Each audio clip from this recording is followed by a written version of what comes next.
নমস্কার বন্ধুরা, শুভ সকাল। আমি সুধা, আপনারা দেখছেন সুধা রান্নাঘর। তো আবারও নতুন একটা রেসিপির সাথে দেখা করলাম। তো গরম তো অতিরিক্ত পড়েছে, আপনারা কেমন আছেন অবশ্যই কমেন্টে জানাবেন। তো আজকে যে রেসিপিটা এনেছি সেটা একটি ডিমের রেসিপি এনেছি, মানে একদম নতুনত্বভাবে একটি ডিমের রেসিপি তৈরি করব। অনেকে কিন্তু ডিম খেতে পছন্দ করে না, কিন্তু এই রকমভাবে একটু রান্না করলে তারাও খাবে।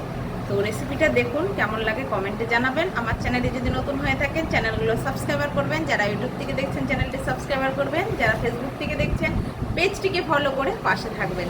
চলুন, নতুন একটি দুর্দান্ত রেসিপি হতে চলেছে, দেখে নিন কেমন লাগে জানাবেন। আমি এখানে একটা কড়া নিয়ে নিয়েছি আর কড়াটা জেলে দিয়েছি। এর মধ্যে আমি দিয়ে দিচ্ছি কিছুটা আদা, কটা শুকনো লঙ্কা, শুকনো লঙ্কা না, কাঁচা লঙ্কা, সর্ষে ওই ছোট চামচের 1.5 চামচ দিয়ে দিচ্ছি, কিছুটা চারমগজ একটু হালকা আমি ভেজে নেব।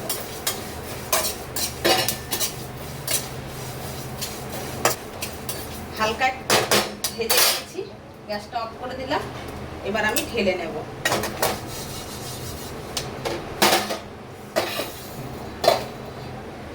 বন্ধুরা, আমি আবার কড়াটা জেলে দিয়েছি। এবার এর কড়ার ভিতরে আমি তেল দিয়ে নিচ্ছি।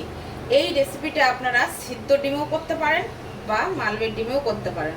আমি এখন করব মালবেট করে ডিমটা। সিদ্ধ ডিমে করলেও কোনো অসুবিধা নেই, আর ডিমের ভিতরে লবণ ছাড়া কিচ্ছু কিন্তু দেওয়া যাবে না। এই যে ডিমটা আমি ফেটিয়ে শুধু লবণ দিয়ে দিয়েছি, আর কিচ্ছু দিইনি, কিন্তু না পেঁয়াজ না লঙ্কা।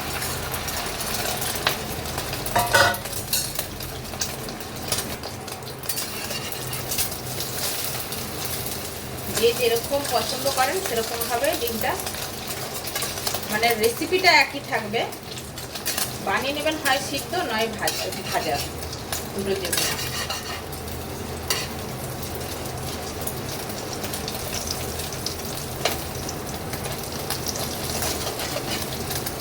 এটা আমি দুটো ডিম একসাথে ভেজেছি যাতে তাড়াতাড়ি হয়ে যায়। একটা একটা করে মধ্যে গেলে দেরি হয়, যাতে আমি দুটো একসাথে ভেজে নিই। আর ডিমগুলো একটু একটু সামান্য কড়া করতে হবে, একদম কড়া করলে আবার ডিমের ভিতরে জুসটা ঢুকবে না। এটা আমার ভাজা হয়ে গেছে, এবার আমি তুলে নিচ্ছি। এই যে ডিমটা ঠিক এই রকম ভাজা হবে, বেশি কড়া করলে কিন্তু এই গ্রেভিটা ঢুকবে না।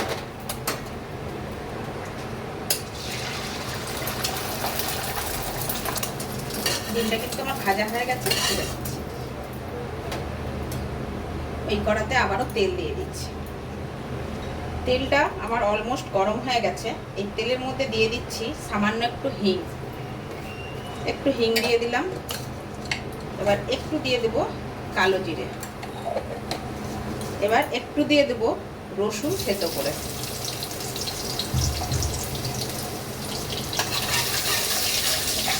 রসুনটা মোটামুটি আমার ভাজা হয়ে গেছে। এর মধ্যে দিয়ে দিচ্ছি দুটো বড় সাইজের পেঁয়াজ বাটা,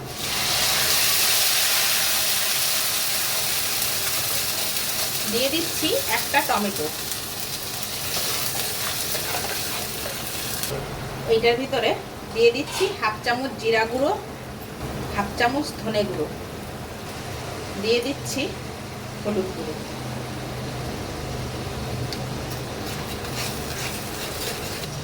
দিয়ে দিচ্ছি লঙ্কা গুঁড়ো। লঙ্কা গুঁড়োটা আমি কালারের জন্য দিলাম, অল্প করে দিলাম, যাতে বেশি ঝাল দরকার নেই।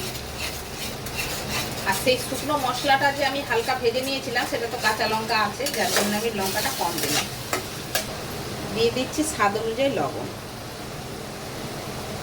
যতক্ষণ না রান্নাতে লবণ দেবেন টেস্টও আসবে না, কালারও আসবে না। এবার মশলাটা আমি ভালো করে কষিয়ে নেব। মশলাটা জলটা টেনে গেছে কিন্তু মশলা থেকে। এবার ভেজে রাখা মশলাটা বেটে নিয়েছিলাম সেটা দিয়ে দিচ্ছি।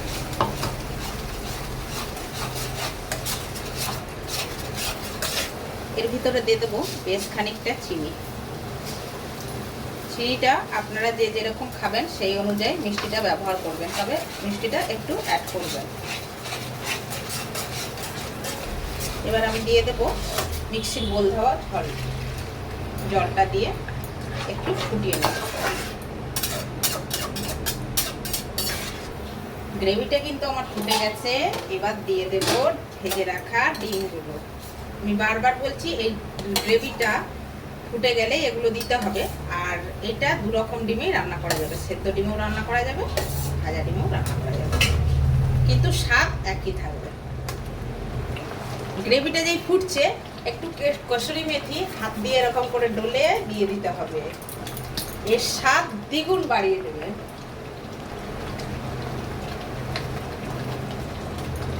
তো এই রকম যদি নতুনত্ব ধরনের একটি ডিমের রেসিপি থাকে দুপুরে ভাতের সাথে, মাছ মাংসের কিন্তু আর কোনো কিছু দরকার নেই। গ্রেভিটা আরেকটু ফুটিয়ে আমি নামিয়ে দেব। আমার কিন্তু রেসিপিটা কমপ্লিট, নামিয়ে ফেরত আসছি।